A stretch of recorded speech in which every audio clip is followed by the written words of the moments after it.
Okay, I think I will just say welcome to our next speaker, Steve Bethell.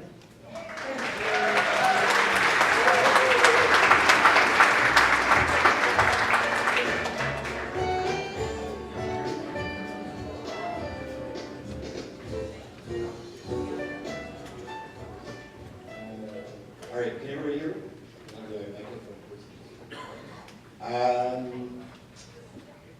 Well, first of all, I can start by saying thanks to Lisa and Garson and Shaw for holding this event. And I've been coming for several years, and I've seen amazing presentations by some of the people in our industry.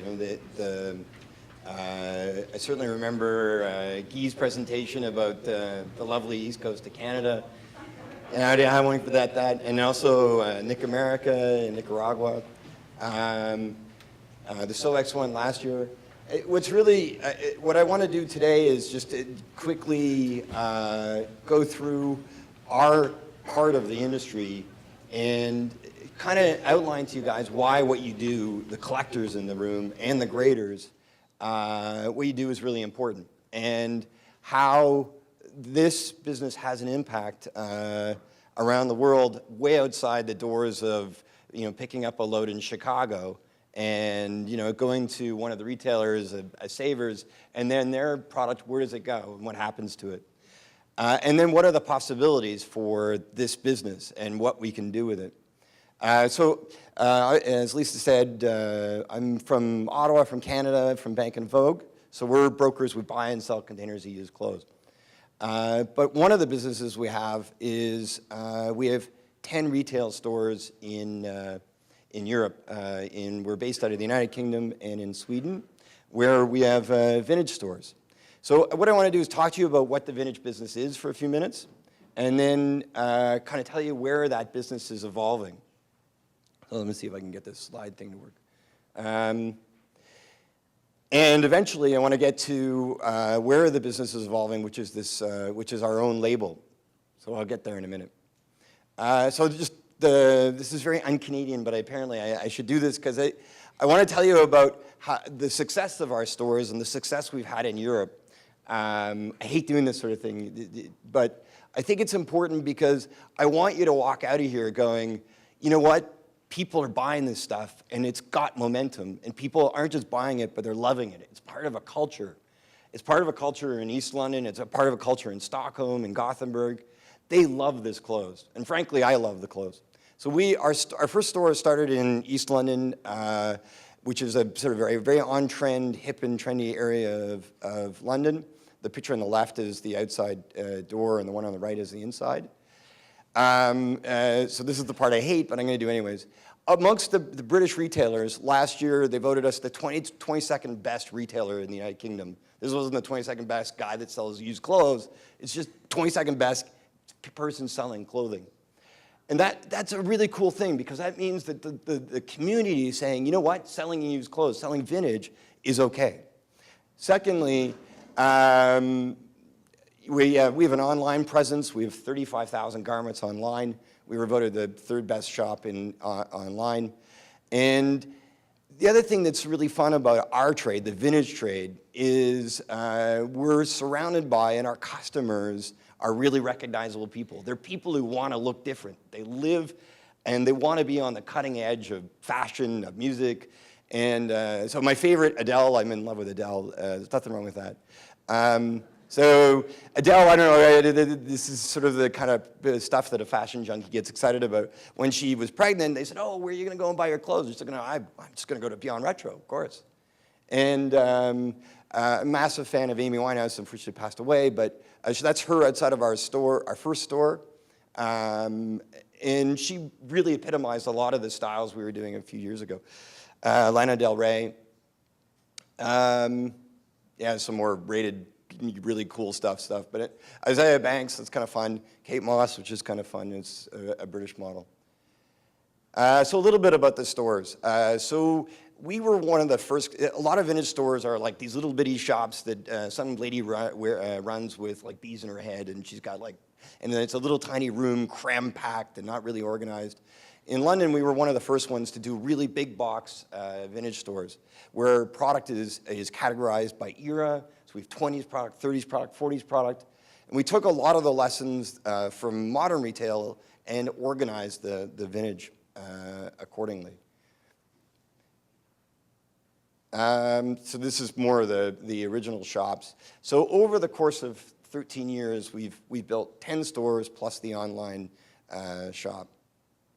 There's a little map. I feel like every business should have a map with pins on it. It's kind of exciting. So what's vintage? A lot of what is actually vintage, so we do the best pieces, the things that I get really excited about, are the items from the 20s. We'll get like beautiful 20s beaded dresses. They'll come through your bins, and somebody at Savers will look at this and go, we don't want this old thing on our floor, and throw it in the mixed rag bin. And then the mixed rag bale will go to, let's say, Lamine Bah, there you go, or in Nick America. So so product goes, it's pretty amazing. From some of you, the product is gathered up in Chicago, let's say, baled up, put on a container, shipped to Nick America. And we have staff in Nicaragua picking through, looking for these gems, looking for those 20s pieces. And our job is to rescue them from the pile of used clothes, to wait for that one item to go, hey, save me, save me. We package it up, and then it gets shipped to London. So sometimes it's 20s clothes, sometimes it's 30s clothes, sometimes it's 40s clothes, and sometimes it's just an interpretation of those clothes. But what makes a collection is putting them together in an ensemble that makes some sense. So this is more provenance. I was really proud of this. There has to be nudity in every good presentation. So this is my nudity.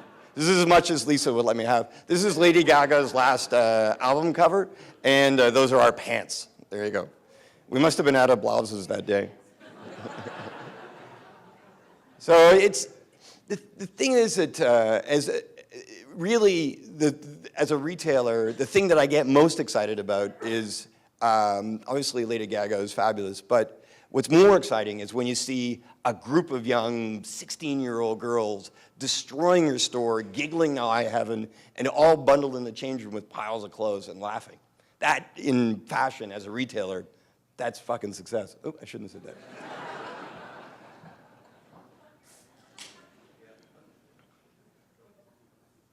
So a lot of what has made us successful is also, we have, in London, we have a trend department. We have 3 or 4 people that work in our head office that are uber trend aware. They're trend facing, they just live and breathe trends. And every time I open my mouth and say, oh, we should do this, they're like, no, Steve, that was last year. Or, you know, as we heard a few minutes ago, that was 6 weeks ago. So I'm gonna sort of stop on the about the vintage clothing part. I have a small video that I'm gonna show in a second here. This was what's really cool also in being in London, being in a fashion city or a music city or a TV city, as the train goes by.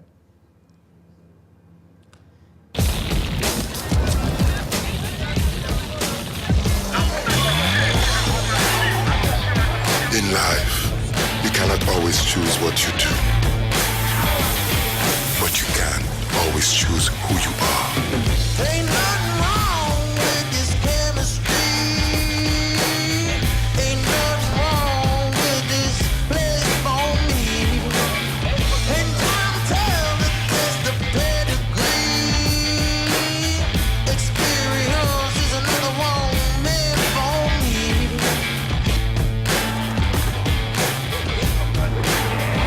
We are the Sappers, the Society of Elegant Persons of the Congo.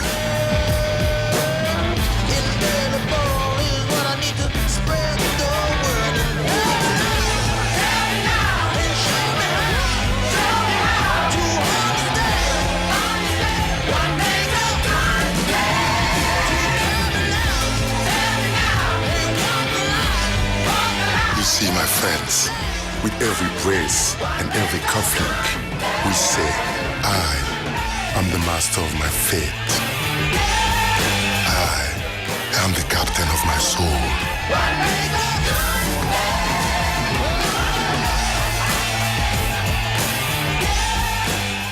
So this, maybe we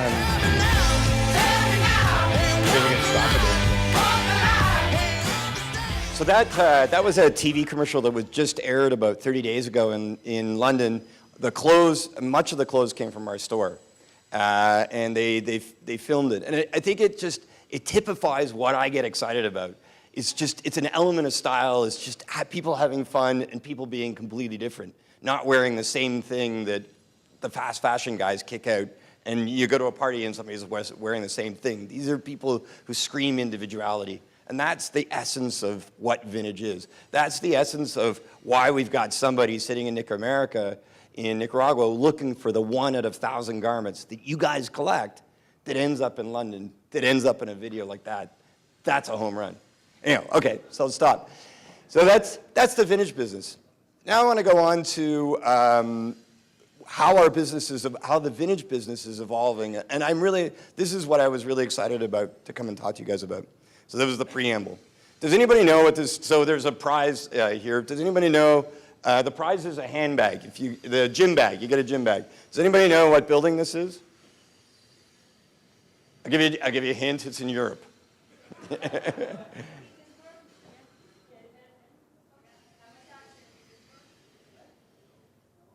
It's in Italy.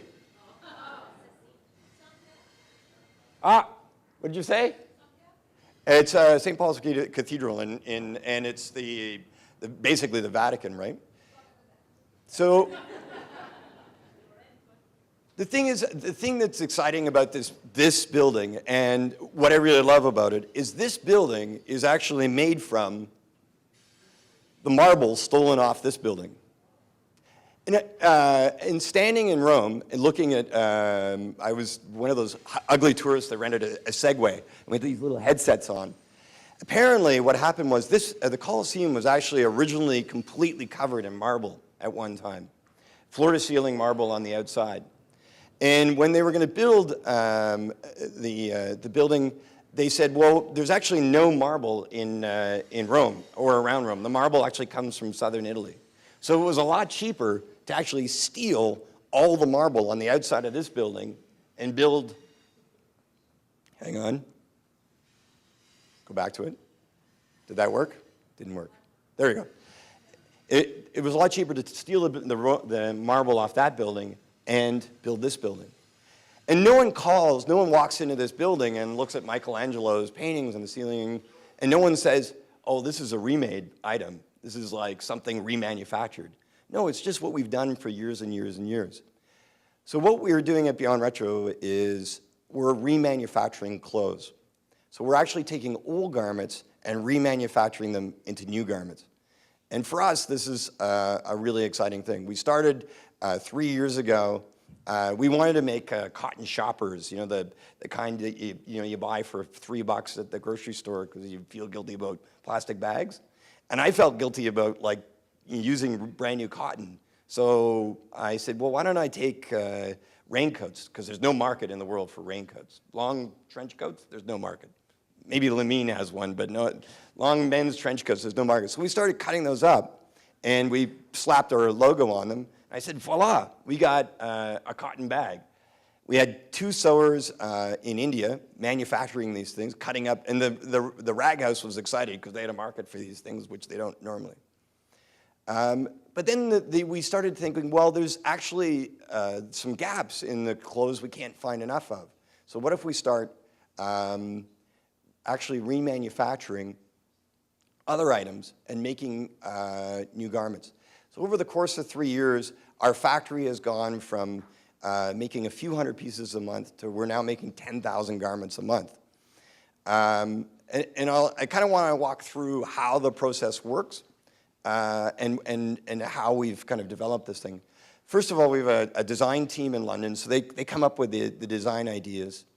We have a person that does a spec pack. See if I got the picture of the spec pack here. I got one here. I'm going to go back a little bit. So they actually do the drawing and the spec pack up of the new item. So right now, we really want those are on-trend motorcycle jackets with fringing, which is the item that you see here. My lovely assistant. But the idea, so we hired a technical drawer, the one that, and she, before she worked with us, she worked with Steve McQueen, who's a fashion designer in the UK. So we're bringing somebody in from a very technical point of view who does complete spec packs. We do the toiles, that's the cutout designs, and we send those to to our factory in India. I'm just going backwards now. So let me just talk about the factory conversation for a minute, because we actually, as we started into this process, the biggest challenge I see with, and I'm nowhere near the expert that we heard earlier this morning, but one of the biggest challenges that I saw with the fashion business is that H&M has a bunch of people sitting in Stockholm and they come up with an amazing design, and then their pricing guys go out and try to make that motorcycle jacket. So they'll go to 20 manufacturers and say, how cheap can you make this thing for? And as a result, everybody's competing for the lowest dollar. So you get some guy in Pakistan, some guy in Bangladesh, some guy, and they're all say, I can make this for $39.99, I can make this for $37.99, I can make this for $36.99, and being a corporate citizen, they go, we'll take the cheapest guy. What we decided to do was actually change the formula completely and own the factory. And so that all the people in our factory, in our garment factory in India, are actually our own employees, own staff members. And so it changes, first of all, we did this for a very practical reason. One is, for being fashion guys, we'd start to make this and we'd say, oh, we really like this motorcycle jacket, but you know what? We want fringe on it. So let's add some fringe on it. And then of course, the guy giving us the quote would say, well, that'll be this much more. So we'd have to go through the whole bidding process. So the way in which, the first thing that's important to know about what we're doing in this project is we're approaching manufacturing of clothes differently, but the relationship between us and the guy cutting the clothes or the guy sewing it on the floor, or gal, is completely different. We have a cooperative relationship. The management is our management. The cutters are our cutters. They're not going to work on a project and then be laid off, because I think that's the other large challenge I saw with the other factories I see in India, is somebody might have work for like 3 months, and then the factory go, look, we don't have any work anymore. You got to go home. So to give somebody consistent work and to give them reliable work is of real value. So going back to the garments, what we do is we try to take garments that have less markets. So these are all out of style, out of trend leather coats. We take those from the pile of used clothes that, again, you guys collect in a bin in Idaho and ship off. It goes to a thrift guy. He can't sell it. Then it goes to India for recycling. So we take the raw material, we gather the raw material, and then we use our toiles and we cut out patterns out of all of the garments. And frankly, like any good idea, let's be honest, mothers have been doing this for years and years and years at home. You know, they used to take the curtains off and make Lisa's dress to go to school. That's why Lisa doesn't wear any dresses anymore. So I just kind of want to flip through some of the items that we're making. Like if you're into fashion, you know, I'm hoping you're getting this as much as I'm excited about it. But so this top, for example, this outfit is a pair of leather shorts. It's got a sweatshirt back with a silk front blouse, and this is a well-on-trend, accepted item, and it's selling very well. So again, all these items we're actually selling in our own stores. So we react quickly to the sales that are coming or not coming within our store doors. So again, here's the spec pack for that item. There are the items that we use to make it. The key with this is, and the fun part is, there's a legion of other retailers that are starting to do this. Everything from really small vintage shops that are doing it in the back room because, you know, they got somebody standing there and they're trying to, you know, have a little bit of fun with the garments, to big retailers like Urban Outfitters with their Urban Renewal line. So I actually believe that this is a new industry within the used clothing business that, frankly, is going to create opportunities for us all. Because if there's more markets for stuff that people won't buy, then that means that there's a greater demand. That means that your prices are going to go up. That's not a negative. Speaking as a broker, I'm pretty excited about that. So these are some of the components that we use to build these items. Here's another one. This is a really good crop top. It's a little Hawaiian top that we cut into the pattern and make into a little crop top. Obviously, there's no genius move in the cut-off shorts, but in fashion, we have to do a drawing for it anyways. So there's the design we use for a Hawaiian shirt that, again, wouldn't have a market.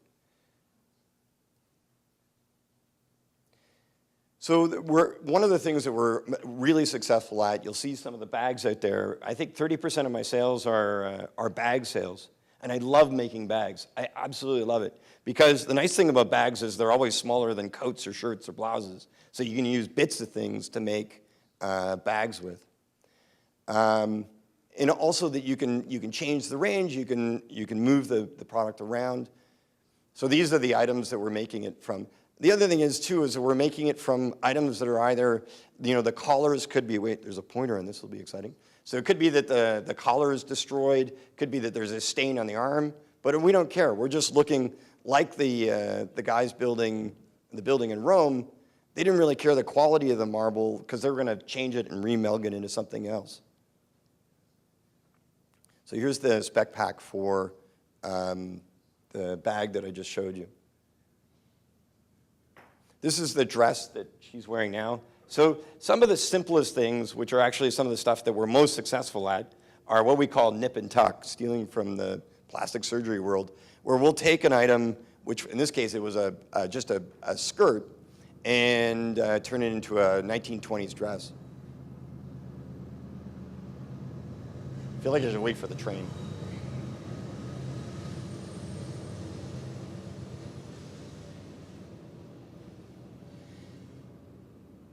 So just to continue on with that is that right now, it actually says that we're making 8,000 garments. We're making 10,000 garments a month. And our goal by the end of the year is to be making 20,000 units a month out of the factory in India. So here's a party dress. I'm gonna skip through this because no one's gonna be as excited as I am about these.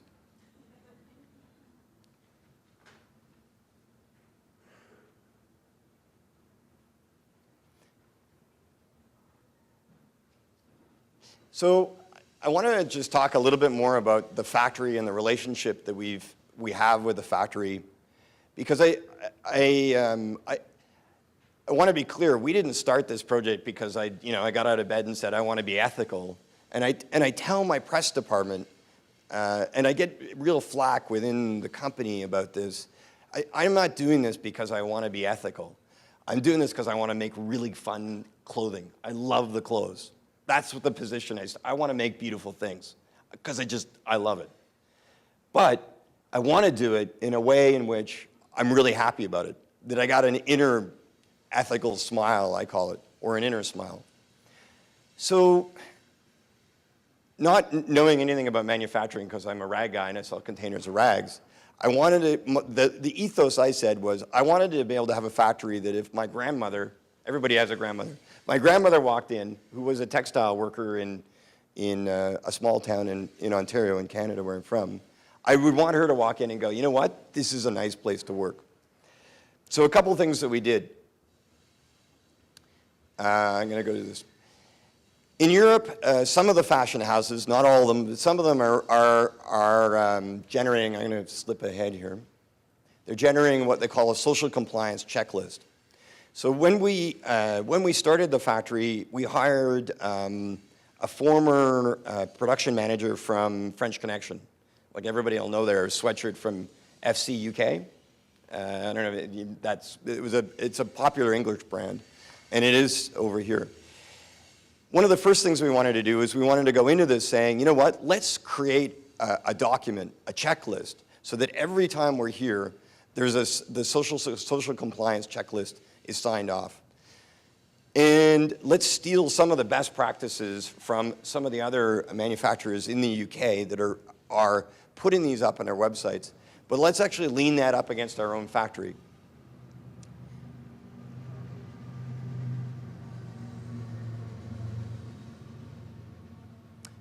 So, and it sounds, in the end of the day, it sounds really obvious, but having been in India now for 12 years and having this factory for 3, the child labor conversation it's important that obviously there's no one under the age of 18 working in your factory.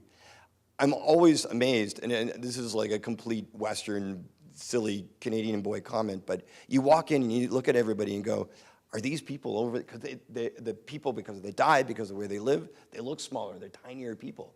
So we set up a process where they have to have photo ID, everybody has to have their ID on registration. Because I don't think when you walk in, you would actually be able to know that. And that ID has to be on file. The ventilation is a big issue in India because it's 45 degrees in the summer. Heating is definitely not an issue. Lighting and the washroom. And you could see that going around looking at some of the other factories where we are in the zone, the bathroom situation is like pretty shocking. And I'm like, my grandmother wouldn't like this. So forming this checklist and instilling it in the managers, because often, at least from my own experience, and I'm sure the legions of the Umbra factories is very different. The management so want to please you. Look, Steve, the place is fantastic. It's wonderful. But then you show up and you're like, look at this bathroom. Look at, how old is that? There's a general want in these communities to please the end manufacturer. But I think as the guy that's going to put in a shop floor, we have a responsibility to make sure that my grandmother would be okay with the factory.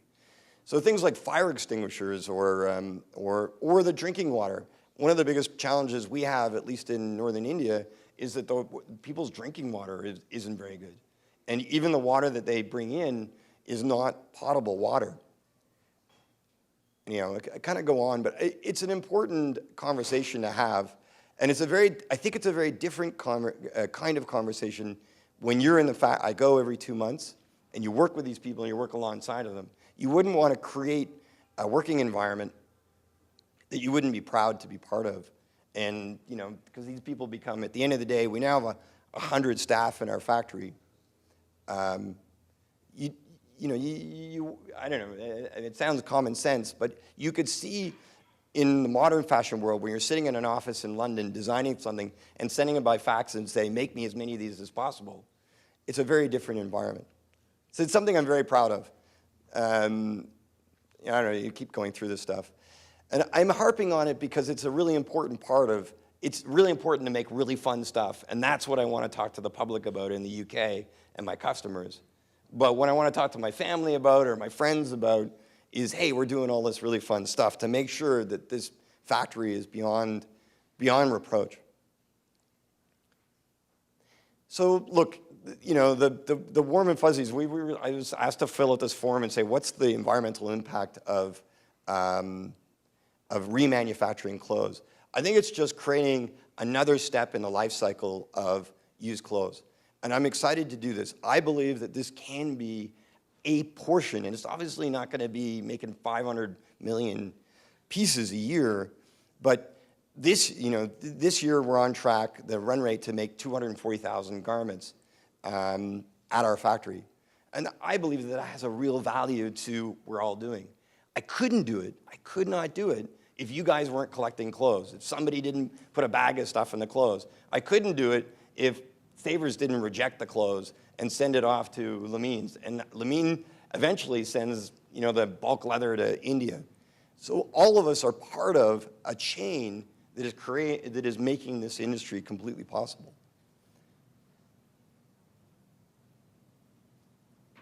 So some negatives. This is the Canadian in me. I'm gonna point out the negatives. I am shipping stuff all over the world. It takes fuel to ship a container of used clothes from here to Nicaragua. It takes fuel to ship used goods from Nicaragua to London. But I think that has a lot less of an impact than actually just manufacturing a whole new garment. The water, which was another question that was asked, was I don't use any water other than the water we drink, so I don't know. Didn't know how to measure that number. And the CO2 thing there is a small amount of CO2 because our factory is powered. Power is a big issue in India, so sometimes we're running on the genset. But I think that the amount of power required for this is a lot less than hacking down resources around the world and doing the dyeing and everything else.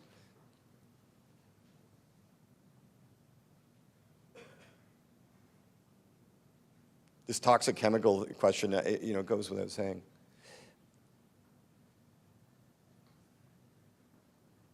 And then obviously, at the end of the day, I believe that if we create a greater demand for this product, particularly the products that you can't sell, and I think I remember once starting in the rag business, there was Old Man Wiseman. I don't know, you guys remember the guys from Midwest? Remember Wiseman? He came to my factory in Ottawa that I had, and he was like 90-some years old. And he said, let me tell you something, kid. The most important thing you're going to learn in the rag business is the guy that can make money is not the guy that can sell the good stuff. It's the guy that can take garbage and turn it into gold. He's the guy that's going to make money. And I remember that. And so I would say that the most positive impact of what we're trying to do here is we're trying to use the stuff that no one's using. All right, so some more warm and fuzzy stuff that I think I'm supposed to say. We're, at the end of the day, we are creating revenue for the charities, we are creating jobs, we are creating meaningful employment and steady employment and consistent employment within the factories in India. And obviously we've spoken about the environmental impacts.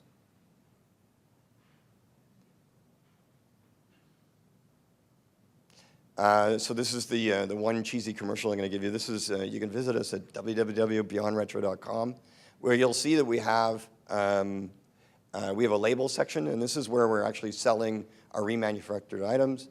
And we have 35,000 garments online. We're the largest online independent retailer in the UK right now, which is something I'm really proud of. Anyhow, that's me. Again, I'm going to say it one more time. Keep collecting clothes, keep putting them in your thrift stores, keep sorting them. What you guys aren't going to use, we're going to make into something really fun. And it's a great business that we're in, just a great business. Okay, questions?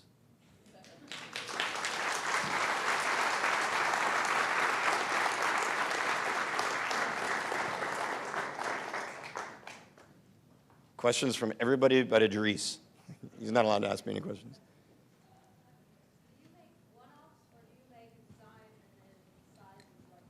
Oh, well done. Okay, actually, yeah. So the question was, am I making one of an item or am I making more of an item? I should have said that because well done. So the ethos of Beyond Retro, our stores, Elle Magazine did an article on our stores about 2 years ago, and they called it mass exclusivity, which I really love. I love that term. So this motorcycle jacket, for example, we will make 500 of these motorcycle jackets, but we'll make them in 3 different size sets. So we'll make a small, a medium, and a large. And we'll do a 1-to-1 split. So proportionately, 50% of them will be mediums, 25% smalls, and 25% larges. The way that the project has economic value, the only way that it makes value is that we do the spec pack, because there's a lot of work in a spec pack. But we make a minimum, or MOQ, they call it in the fashion business. The minimum order quantity is 500. So each one of these items will make 500. Given that we got 10 stores, each store gets 50 items. So yeah, what makes the project kind of fun and takes it away from Lisa's mom's dining room table when she was making the dress out of the curtains is that we've taken that and we've industrialized it. And one never wants to be cocky, but it's Friday. I actually believe that this is the third industrial revolution. That's what I actually think that we've done. What was the industrial revolution? Adam Smith said the industrial revolution was taking a pencil and actually turning that into 17 steps. So we're doing what Lisa's mom did, but we've industrialized it. We've made it into a process, but we can only do that because of everybody in this room, because all the leather is in one spot. It's all in one big pile, and it's collected and collated in one pile, so that allows us to go to that raw material source and make this 500 of these motorcycle jackets. So that, I think that kind of answers your question. The way in which we got to the 10,000 is by making multiples. So in a month, we have about 40 SKUs running. And I change about 30% of those SKUs every month. Like my biggest competitor in London is H&M and Zara. I make no bones about it. I get out of bed in the morning and I worry about what Topshop, H&M, and Zara are doing. And I have to compete. And so we need to come up with new designs all the time, and it has to be ever evolving and changing. Uh-oh. Why am I deathly afraid? Can you talk a little bit about how you decide what to produce? Like, is it determined by what's coming through the waste stream? Like, you get a lot of trench coats, and so therefore you decide you need to make a motorcycle jacket. Like, talk a little bit about how you decide what designs can be made and based on the materials that you have available. So, okay, on that, that's a really good question. So the question was, how do we decide what items we're going to make and not make? And what determines it? Is it the amount of trench coats we have, and we got to try to do something with trench coats, or is it another way? So the first thing is that, if any of you know, I love clothes, and I love the old clothes, the vintage clothes. Most of the items, my most successful items, are vintage-inspired pieces. So the first thing is, we make stuff that we just love. We'll find a vintage motorcycle jacket, which this was, and we'll actually remanufacture it. So it's first and foremost, it's from the DNA which makes Beyond Retro what it is, which it's going to be vintage inspired, number one. Number two, it's definitely trend facing. I make no bones about it. We want to make something from a vintage perspective that's relevant. We absolutely don't go, oh my God, we have a lot of cotton sweaters. What do we do with these things? Because that literally, we have tried it, it doesn't work.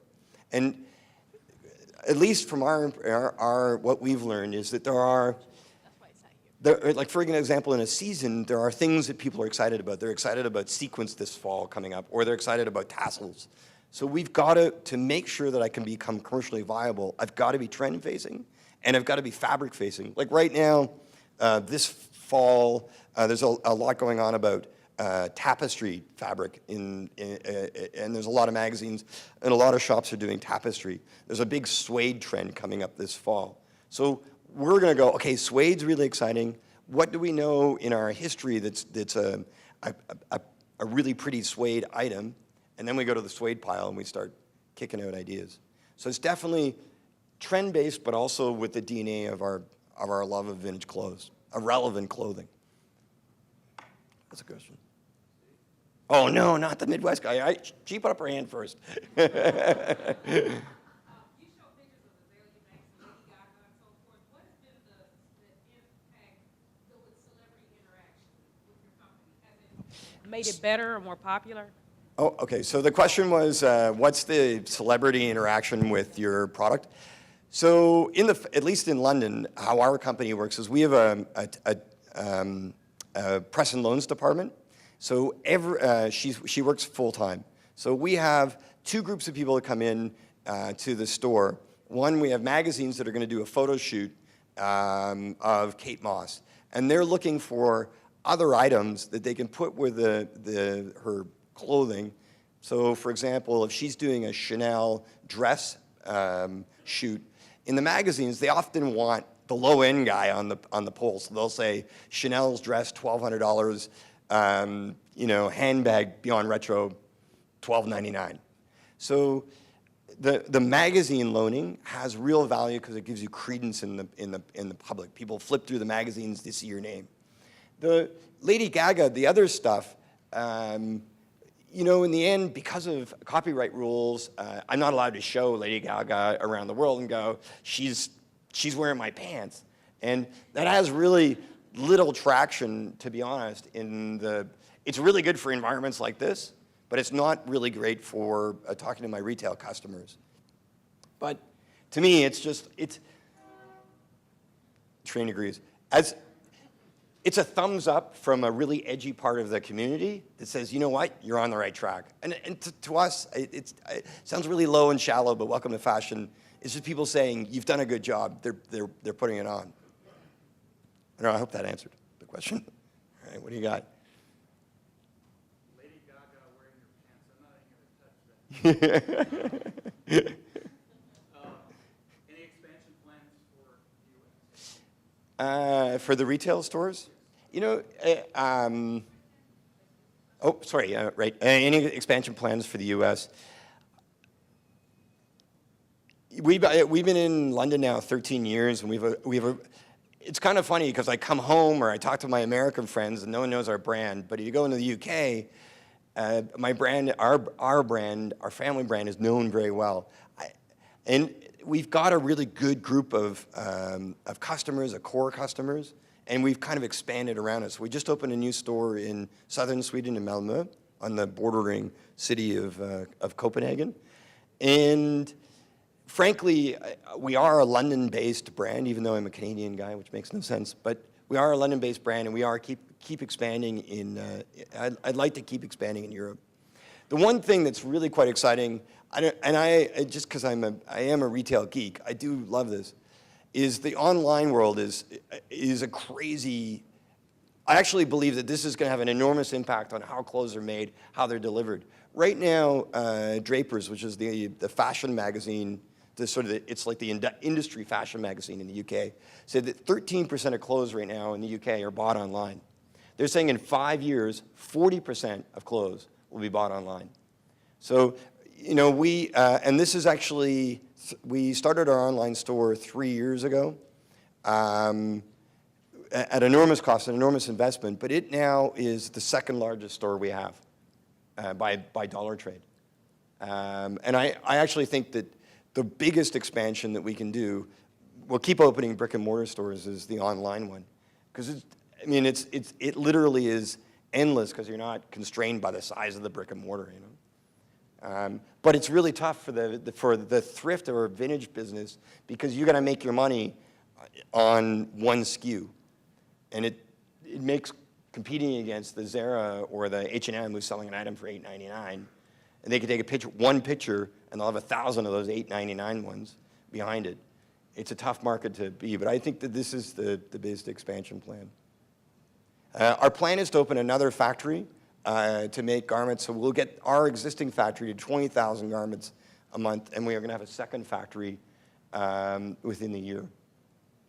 This, by the way, remakes represent right now, in my lowest store, 8% of my sales, in my highest store, which are youth-facing stores, 25% of our sales. So actually, as a trend, I actually think that the young customer we're seeing is loving this stuff. And they like it more than they're liking the used clothes or the vintage clothes. Anybody else? Carla.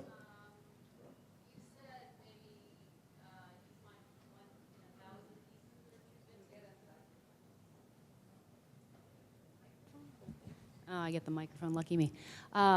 You said maybe 1 in 1,000 pieces are true vintage that you find. Is that what you said? And I'm just wondering if that's the number and if that's changed significantly in the last 10 years, if people are more conscious of them and there's less of them, or if that's been a constant for a certain period of time. I think I think the education in America of a pair of Levi jeans for $1,200. I think people are more educated now about what has value. So going through the mixed rags or going through the credentials is tougher and tougher to find the amazing, 1950s motorcycle jacket. That's just, I think, a reality. So I think consumers, the donors are becoming more aware of things of value. And there are outlets like eBay or Kijiji or Etsy where people are selling stuff. So I think that makes going through the clothes a lot tougher. Secondly is that the reality is that the H&Ms of the world, if they're making 500 million clothes a year, what's in your bag is more and more, what Wiseman would call Hezerai. It's more and more cheap clothes. So finding that really good piece is tougher and tougher and tougher. So of the factories, look at the guys at Nick America, or the other factories that I'm picking at will go, hey, you're not picking 1,000 pieces. What we're finding is it's roughly 1,000, 1 in 1,000. And in actual fact, my competitors are telling me that they're finding less and less really relevant stuff in the rag, which is another reason why I kind of want to do this, because I can offer something that's really relevant and frankly build it to the quality that I can and avoid the H&M's product of the world. See if that answers. Anybody else? Oh, way in the back. Just wait for the microphone for one moment.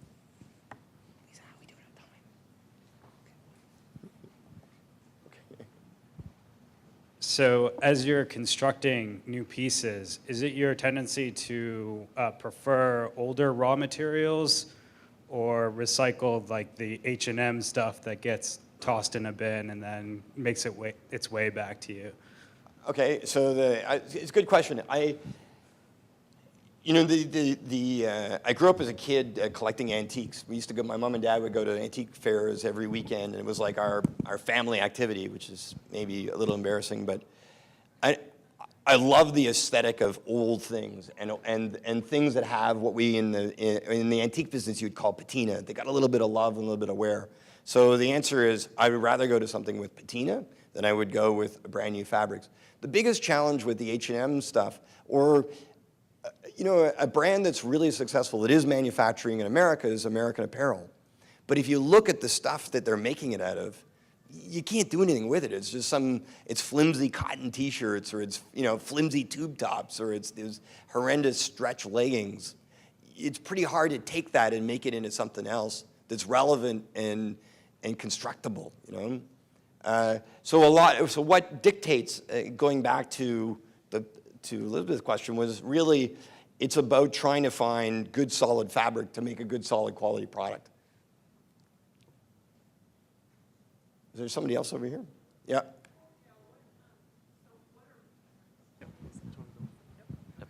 What are all the big retailers doing with all their leftover stuff that they don't sell? You go to a store and they've got dramatically reduced clothing that looks like no one's going to want to wear or buy. So what do they do with it all? Do they dispose of it properly, or is it getting recycled? Look, I think there's, I think if you want to see Carla, she can sell you a container from Kohl's. No.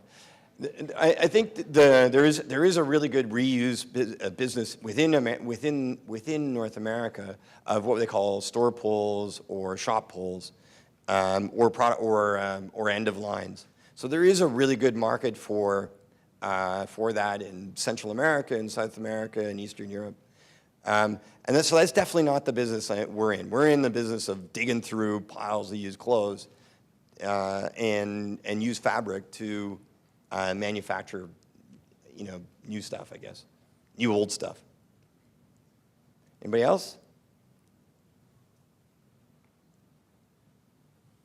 Yeah, whoa, sorry. When we talk about quality of raw materials, is that the biggest challenge of your business? Look, I actually think that raw material, in Kandla, where there is a huge sorting, there's a free zone in India called Kaz, and it's just next to India's largest port, which is Kandla. They sort over 1,700 containers a month of used clothing.